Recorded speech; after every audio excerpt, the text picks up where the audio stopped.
ওম অজ্ঞানতিমিরান্ধস্য জ্ঞানাঞ্জনশলাকয়া চক্ষুরুন্মিলিতং যেন তস্मै শ্রী গুরুবে নমঃ। হরে কৃষ্ণ। আজকের আলোচ্য বিষয় ওটাই ছিল যে কিভাবে মাইন্ড প্রোগ্রামিং করার মাধ্যমে দুরারোগ্য ব্যাধি থেকে নিজেকে রক্ষা করা যায়।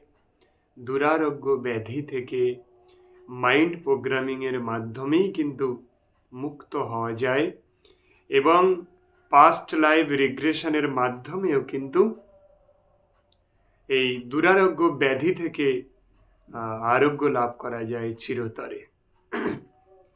মাইন্ড প্রোগ্রামিং এক প্রাচীনতম বিদ্যা। এই মাইন্ড প্রোগ্রামিং এটা ইংলিশ নাম দেয়া হয়েছে, কিন্তু প্রাচীনকালে এই মনকে কন্ট্রোল করার অনেক সিস্টেম ছিল।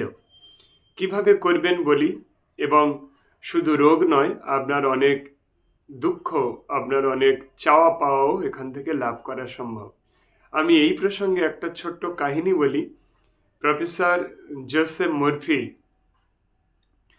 আমেরিকান প্রফেসর জোসেফ মরফি, তার মেয়ের খুব বড় ধরনের একটা চর্মরোগে আক্রান্ত হয়েছিল।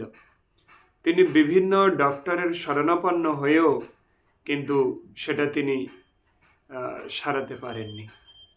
তাই শেষে যে ডক্টরের কাছে যেতেন তার কাছে গিয়ে বলতেন যে আপনারা আমার অর্থ নিয়ে নিন, তার সঙ্গে আমার একটা হাত কেটে নিন, শুধু এই বিনিময়ে আমার মেয়েটাকে আরোগ্য প্রাপ্ত করে দিন। অ্যাকচুয়ালি তার একটাই সন্ততি ছিল, আর অনেক ধনী লোক। এমন বড় চর্মরোগ, তার একটা সাইড পচন শুরু হয়ে গিয়েছিল, স্কিন ডিজিজ। তো তখন বার এই কথা বলতে বলতে সাবকনসিয়াস মাইন্ড এটা ক্যাচ করে ফেলে। হঠাৎ একদিন এক বড় অ্যাক্সিডেন্ট হয়। সেই অ্যাক্সিডেন্টের ফলে ওই প্রফেসর জোসেফ মরফির একটা হাত কেটে চলে যায়, পুরো বাদ পড়ে যায়, প্রচুর অর্থ নষ্ট হয়, আর এদিকে মেয়ের সেই চর্মরোগের আরোগ্য লাভ হয়। অর্থাৎ আমাদের মাইন্ডই একটা বড় ডাক্তার। কোন মাইন্ড? Subconscious mind. সাবকনসিয়াস মাইন্ডের সব কিছুই রয়েছে।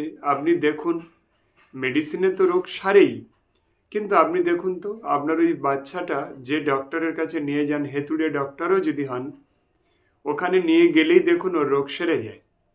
একটা কোনো বড় ডিগ্রিধারী, খুব বড় কোয়ালিটির ডক্টরের কাছে দেখানোর পরে তার রোগ সারছে না। কেন?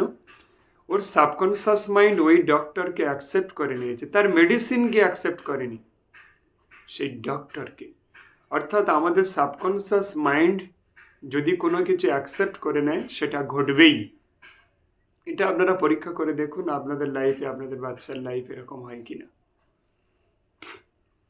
অর্থাৎ আমাদের ব্রেন, আমাদের সাবকনসিয়াস মাইন্ডই আমাদের আরোগ্য প্রদান করে, কারণ সাবকনসিয়াস মাইন্ড ওটাকে অ্যাকসেপ্ট করলে তবে আরোগ্য লাভ হবে, ও অ্যাকসেপ্ট করতে হবে। তেমনইভাবে আমাদের জীবনের যদি কোনো বড় রোগ থাকে, আপনি রাত্রে শোবার সময় ফোন, ল্যাপটপ, টিভি সব অফ করে দিন, দিয়ে আপনি মাইন্ড প্রোগ্রামিং করুন। কিভাবে মাইন্ড প্রোগ্রামিং করবেন? অন্তত 11 মিনিট করে 11 দিন। ধরুন আপনার মাথার ব্যথা আছে, আপনি এরকমভাবে প্রোগ্রামিং করবেন যে আমার কোনো মাথার ব্যথা নেই। চোখ বন্ধ করে এটা করতে হবে, এবং নিজেকে একটা রিল্যাক্সেশন মেথডে আনতে হবে, জিরো থটে আসতে হবে। জিরো থটে আসার জন্য আপনাকে শ্বাস নেওয়া এবং ছাড়া স্লোলি করতে হবে। আপনি ধীরে ধীরে শ্বাস নেবেন, এইভাবে। শ্বাস যখন নেবেন নাভি বাইরে, অর্থাৎ পেটটা ফুলিয়ে দেবেন। শ্বাস যখন ছেড়ে দেবেন তখন নাভি ভিতরে, পেটটা নিচে নিয়ে নেবেন, ঢুকিয়ে নেবেন। এইভাবে 7-8 বার করার ফলে, খুব স্লোলি করতে হবে, আপনি জিরো থটে চলে আসবেন। জিরো থটে আসার পরেই এইবার কিন্তু আপনার ব্রেন প্রোগ্রামিং হবে। কি বলতে হবে? যে আমার, নিজের ভাষায় বলবেন এটা, আমার কোনো রোগ নেই। আমার যে রোগ ছিল, বিভিন্ন মেডিসিন খেয়েছি, যার ফলে সেই রোগের প্রভাব অনেক কমে গিয়েছে। লোকে আমাকে ভুল বোঝায়, ডক্টর আমাকে ভুল বোঝায়, আসলে আমার কোনো রোগ নেই। মাইন্ড, সাবকনসিয়াস মাইন্ডকে এটা শোনাতে হবে।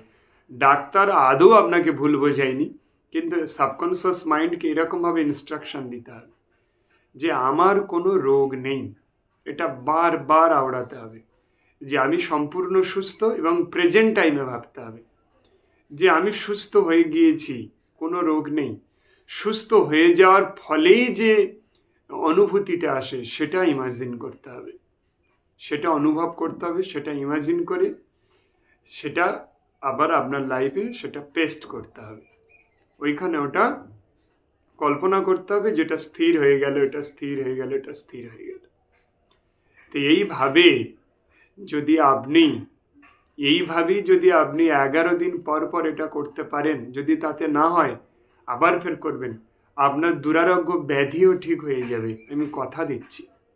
আমাদের এরকম ট্রেনিং চলছে যার নাম হচ্ছে ইনার ইঞ্জিনিয়ারিং।